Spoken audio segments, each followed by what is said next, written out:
Aujourd'hui, je vais vous raconter une histoire très instructive, celle de Victor, un de mes abonnés qui m'a contacté pour obtenir mes conseils. Il a tenté de séduire une collègue de travail pendant plusieurs mois sans succès, alors même que celle-ci lui envoie des signaux évidents semaine après semaine. Son histoire est riche en enseignements et j'ai obtenu son autorisation pour la partager avec vous. Victor n'a pas voulu que j'enregistre nos appels malheureusement, mais il est d'accord pour que je narre son parcours et les solutions que je suis en train de lui apporter. Écoutez bien jusqu'à la fin car beaucoup d'entre vous se retrouveront probablement dans cette situation et pourront éviter les mêmes erreurs à l'avenir s'ils écoutent bien cette vidéo. Comme je l'indique dans le titre, cet homme a tous les capitaux masculins nécessaires pour être attractif auprès de cette femme précisément. Le seul problème, c'est son manque d'intelligence émotionnelle et de compréhension de la psychologie féminine. Allez, on repart sur une vidéo longue et détaillée. À ma grande surprise, c'est ce qui marche le mieux, ce qui prouve l'intelligence de mon audience et j'en suis ravi, ça me fait très plaisir. Par ailleurs, je viens de créer un compte Instagram, n'hésitez pas à me suivre pour me donner de la force. Et par ailleurs, vous le savez, vous avez la possibilité de m'appeler gratuitement pour obtenir soit mon diagnostic, soit mes conseils sur votre situation d'ordre relationnel. Bref, commençons. 1. Le contexte. Il est toujours très important de cerner précisément le contexte pour comprendre vers quoi on va. Cela fait 6 mois que Victor est profondément engagé émotionnellement envers une collègue qui, je le précise car c'est important pour la suite, se trouve en bas de l'échelle sociale de l'entreprise contrairement à lui qui se trouve en haut. Il passe une grande partie de son temps à penser à elle, mais il n'a pas réussi à obtenir un seul rendez-vous malgré les signaux clairs qu'elle lui envoie et ses quelques minces tentatives. Elle multiplie les petits gestes pour montrer son intérêt. Elle se trouve souvent là où il est, fait des allusions subtiles à des moments qu'il pourrait partager et laisse même traîner son numéro de téléphone de manière intentionnelle pour qu'il le remarque, mais bizarrement, ça ne va pas plus loin. Victor, de son côté, n'a fait que quelques tentatives timides pour la séduire, manquant de conviction et de clarté dans son approche, comme on va le voir juste après. Laissez-moi d'ailleurs vous exposer ses erreurs avant de vous montrer comment je vais résoudre son cas.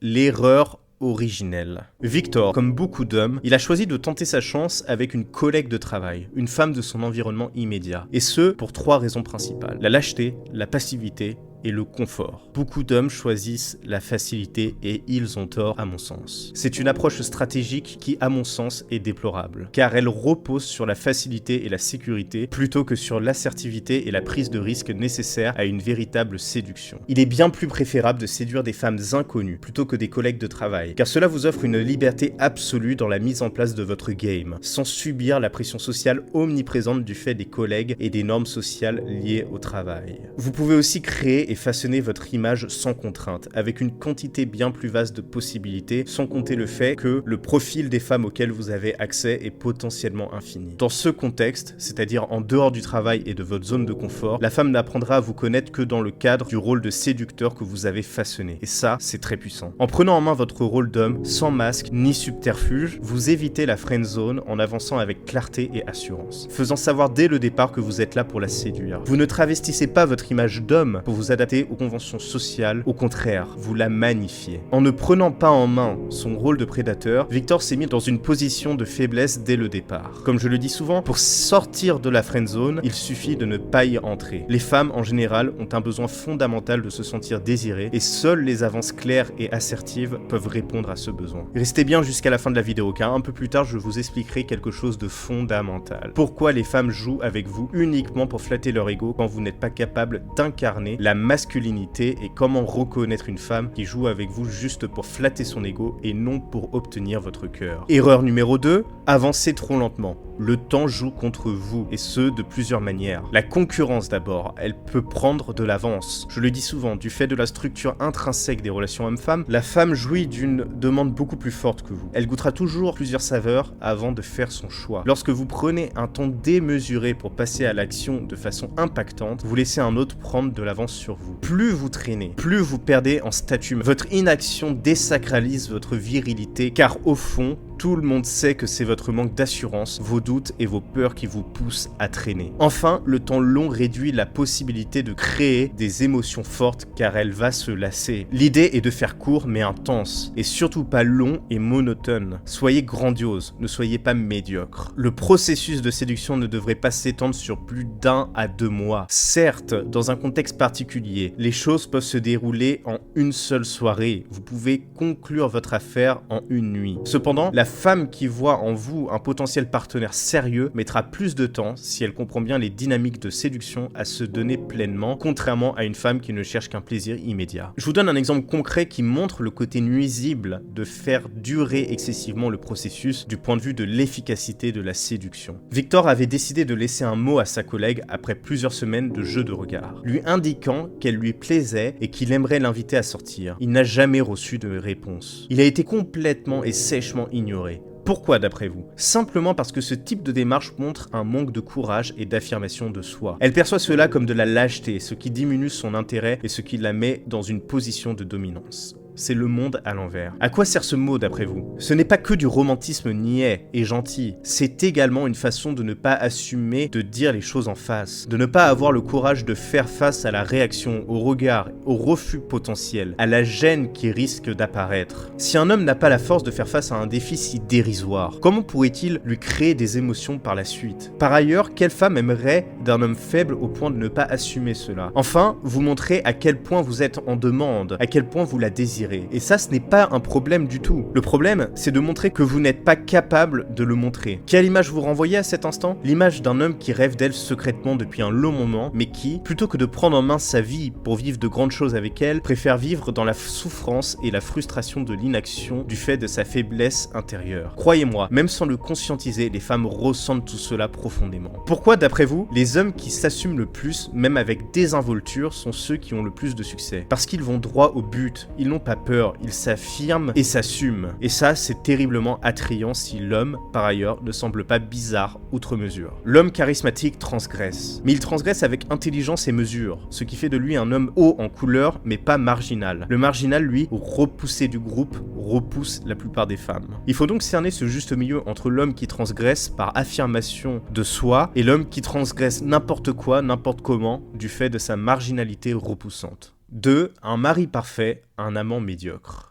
Victor a tout pour plaire. Bon salaire, position sociale supérieure, projet ambitieux, passion, culture, qu'il met d'ailleurs en avant par des mots doux et plein de finesse. Il est en somme le mari parfait. Mais il manque l'essentiel, être un amant parfait. Celui qui n'est pas seulement là pour lui plaire, mais aussi là pour la prendre. Il ne sait pas jouer au jeu de la séduction. Il est trop terre à terre, ne prend pas les devants, ne propose rien de concret, ne provoque pas et ne crée pas d'émotion. Il ne sait pas jouer. Sa collègue est attirée par son statut, et c'est bien pour cela qu'elle joue avec lui par des regards, des allusions, des petites attentions qui mettent le doute pour flatter son propre ego. Gardez ça en tête. Il y a des femmes qui jouent simplement parce que perturber votre esprit flatte leur ego. C'est extrêmement flatteur pour elles qu'un homme de ce niveau se retrouve perdu à cause d'elle, du fait de sa simple beauté. Cependant, elle ne ressent pas l'excitation charnelle nécessaire pour aller plus loin. Thomas incarne le modèle d'homme respectable et fiable, mais il ne parvient pas à susciter l'étincelle nécessaire pour faire naître le désir ardent. Un amour parfait, c'est manipuler les émotions, jouer avec les attentes et provoquer des sensations intenses. Il sait jouer le chaud et le froid, la présence et le retrait, créer l'incertitude et torturer l'imagination de sa proie lorsqu'il s'absente. Il sait se rendre rare, inaccessible, valorisable. Il maîtrise l'art de la provocation subtile, sait quand prendre des risques et quand faire preuve de retenue. Un véritable séducteur sait créer un équilibre entre sécurité et excitation, rassurant par sa stabilité tout en intriguant par son imprévisibilité. Par ailleurs, il montre son désir, sa masculinité, son désir ardent de la prendre sans qu'elle soit certaine qu'il la jettera ou pas par la suite. Je vous prie de bien prendre en compte que je parle simplement de l'étape de la séduction et non celle du couple où la manipulation doit laisser place, si l'on désire une relation saine et sur le long terme, à l'honnêteté et à l'authenticité. 3.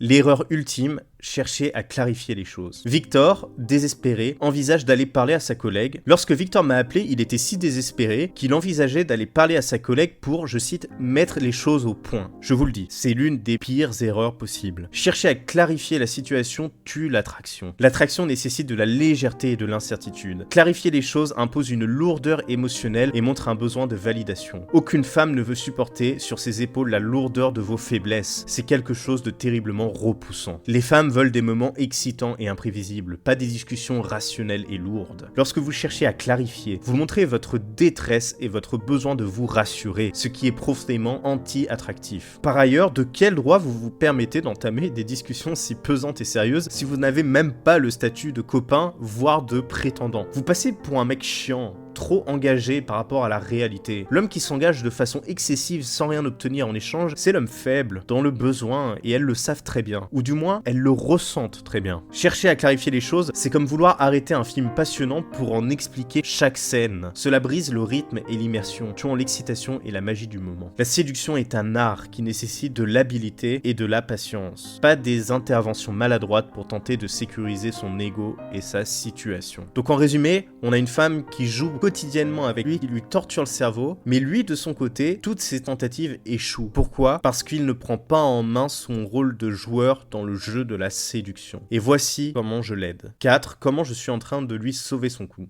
Voilà, je vous partage le plan que j'ai mis en œuvre pour lui, puisque je vous ai déjà fait part de mon diagnostic. Évidemment, je n'ai pas de garantie absolue que cela va marcher, mais ce qui est sûr, c'est qu'on saura si elle est là pour jouer, le manipuler et flatter son ego, ou si elle est vraiment potentiellement intéressée de prendre son cœur.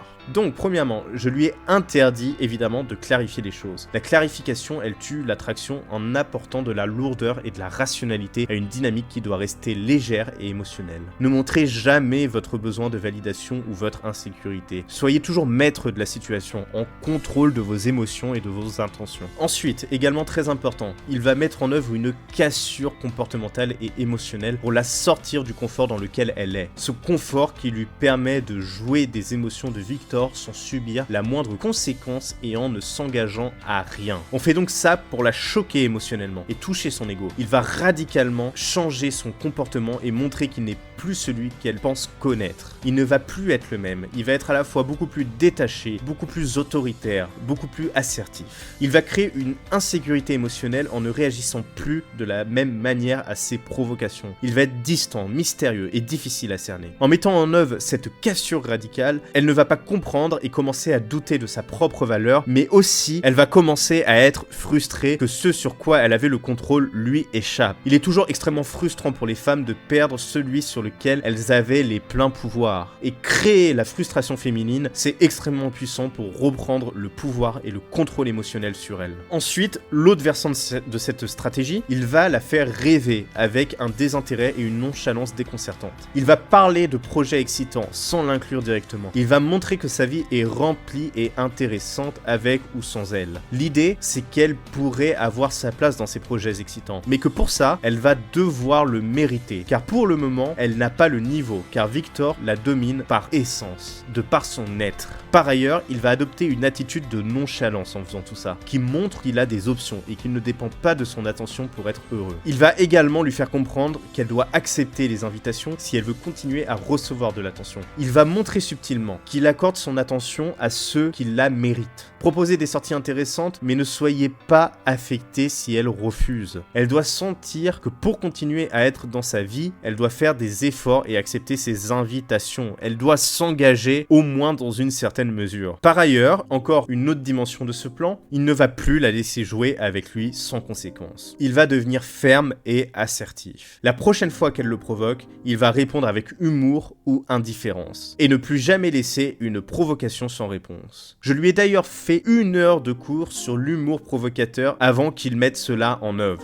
Il va montrer qu'il est une personne de valeur et que jouer avec lui a des conséquences. Si elle ne respecte pas ses sentiments, il va se retirer temporairement pour lui faire comprendre ce qu'elle perd. C'est ça le secret, qu'elle comprenne qu'elle a beaucoup à perdre et qu'elle est sur le point que cela arrive. Enfin, et de façon assez basique, il va créer de la jalousie subtile. Il va mentionner discrètement ses interactions avec d'autres femmes. Parfois, il ne va même pas le montrer, mais ce sera visible malgré lui. Quand il en parlera, il évoquera des événements sociaux où il est entouré de belles femmes. Il va créer un léger sentiment de compétition en montrant qu'il est désiré par d'autres. Cela attisera le désir de cette femme et son intérêt. Pourquoi ? C'est la logique du désir mimétique. On désire ce que les autres désirent. Et quand un homme est désiré par d'autres, il devient hautement valorisable et rare sur le marché. On ne désire pas un objet, une chose ou une personne pour sa valeur intrinsèque, mais parce que les autres le désirent.